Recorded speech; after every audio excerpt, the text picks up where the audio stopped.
शिक्षक एसोसिएशन के सौजन्य से तथा तमाम सामाजिक संगठनों के सौजन्य से जो आज हम यहाँ पर राष्ट्र माता सावित्रीबाई फुले जी का जन्म दिवस मना रहे हैं, मैं आपको ढेर सारी बधाई और शुभकामनाएं देता हूँ। साथियों, बड़ी खुशी का विषय है कि हम अपने महापुरुषों को याद कर रहे हैं कि जिन्होंने आजादी से पहले के दौर में, जबकि 1857 में अंग्रेज के खिलाफ हम लड़ रहे थे, उससे पहले के दौर में एक महान शिक्षिका के रूप में और महान समाज को आगे ले जाने के रूप में और एक सामाजिक समरसता के रूप में जो आदरणीय ज्योतिबा फुले जी एवं उनकी धर्मपत्नी सावित्रीबाई फुले जी ने यह बीड़ा उठाया कि वास्तव में कि महिलाओं को भी पढ़ने का अधिकार है, महिलाओं को भी आगे बढ़ने का अधिकार है और महिलाओं को बराबरी का अधिकार है। उस दौर में जब संविधान तो हमारा 1947 में हमारा देश आजाद हुआ, ये दौर था 1948 का, जब हमारी राष्ट्र माता ज्योतिबा फुले जी ने जो है महिलाओं के लिए अलग स्कूल की स्थापना की। जैसा कि हमने किताबों में पढ़ा कि कितनी समस्याओं से उनको जूझना पड़ा कि आज जो ही कोई महान नहीं बन जाता, जब उसको दर दर की ठोकर खानी पड़ते और सच्चे रास्ते पर बढ़ते चला जाता है और दर दर की ठोकर आगे आगे निकलता जाता है, जो ही कोई हीरा नहीं बनता। कई समस्याएं, कई यात्राएं उनको झेलनी पड़ती है। मैं उनका किताब पढ़ रहा था कि जब वो विद्यालय में पढ़ने के लिए जा रही थी तो उन पर कीचड़ गोबर उछाला जा रहा था, तो उनके पास दो ड्रेसें रखी थी कि रास्ते में से बचने के लिए और दूसरा स्कूल में जाकर के चेंज करके फिर पढ़ाई करने के लिए। तो ऐसी यात्राओं के बाद भी आज पूरा भारत जो है एक ज्ञान की देवी जो सरस्वती, तो स्कूलों में मात्र एक सिंबल है, लेकिन जो असली सरस्वती है, असली जो हमारी महिलाओं के लिए और समाज के लिए, जहाँ पुरुष समाज को ही पढ़ने की आजादी नहीं थी, पुरुष समाज को ही कई वर्णों में बांटा गया था कि इनको ये अधिकार नहीं है, इनको अधिकार नहीं है। तो उस दौर में राजमाता सावित्रीबाई फुले जी ने ये निर्णय लिया कि मुझे पढ़ना है और अपने महिला शक्ति को आगे ले जाना है। तो उनके आदर्शों को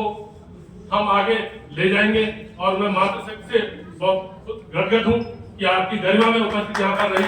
और जन जन तक हमें पहुँचाने का जिम्मेदारियां बहुत बढ़ जाती हैं, क्योंकि जागरूक व्यक्ति ही उनको सुनना पड़ता है, उनकी भी सुननी पड़ती है, जो कई सारे क्वेश्चन हमें करते हैं और अपने लगन पर डटे भी रहना पड़ता है कि आगे हमें समाज को ले जाना है और आगे लोगों को जागरूक करना है। आप ही में से जिला पंचायत सदस्य महोदय यहाँ पर बैठी हैं जो कि जिले का प्रतिनिधित्व करती हैं, आप ही में से कोई विधानसभा का प्रतिनिधित्व करेंगे और कोई ग्राम पंचायत का प्रतिनिधित्व करेंगे और कोई जो है हमारे प्रदेश का प्रतिनिधित्व करेंगे और हमारे आदरणीय राष्ट्रपति महोदया जो है महिला राष्ट्रपति महोदया है ना, इन्हीं के प्रेरणा स्वरूप, बाबा साहेब के संविधान स्वरूप आज पूरे देश की सर्वोच्च पहली महिला नागरिक है। अगर कहीं जनगणना की बात आती है तो सबसे पहले राष्ट्रपति का नाम आता है, वो महिला है। तो अब मैं सबसे पहले अपने नैनीताल के सम्मानित जिलाध्यक्ष महोदय, शिक्षक एसोसिएशन के और ब्लॉक इकाई के और हमारे प्रांतीय जिला मंत्री और जिले के पदाधिकारी, कोषाध्यक्ष महोदय और तमाम हल्द्वानी ब्लॉक से, कोटाबाग ब्लॉक से और यहाँ पर जितने भी हमारे शिक्षक एसोसिएशन के साथी सर उधम सिंह नगर से यहाँ पर आए हैं,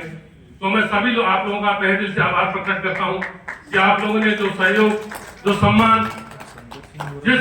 मुकाम तक मुझे पहुंचा है, आपका हमेशा रेडी रहूंगा और सब मेरे मार्गदर्शक हैं। सब आप ही लोगों के आशीर्वाद से ये काम आगे बढ़ेगा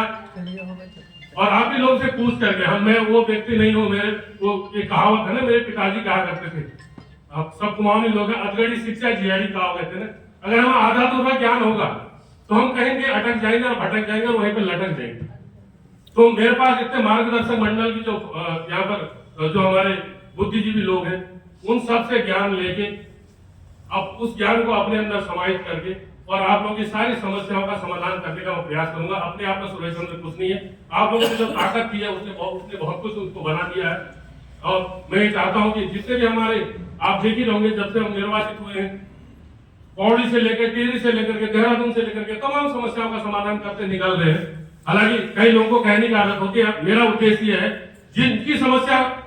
का समाधान मैं करूंगा, अगर उनके मुखाग्र बिंदु से वो शब्द निकलेंगे तो अच्छा होगा। कई लोग तो करते इतना है और मंचों को हिला हिला करके तो मतलब बजा बजा के वो इतना अपने आप को साबित करते हैं कि पता नहीं क्या। मैं एक सामान्य सा शिक्षक हूँ, आपने जो मुझे ताकत दी है और उस ताकत को जो है मैं सदुपयोग करूंगा, दुरुपयोग कभी नहीं करूंगा।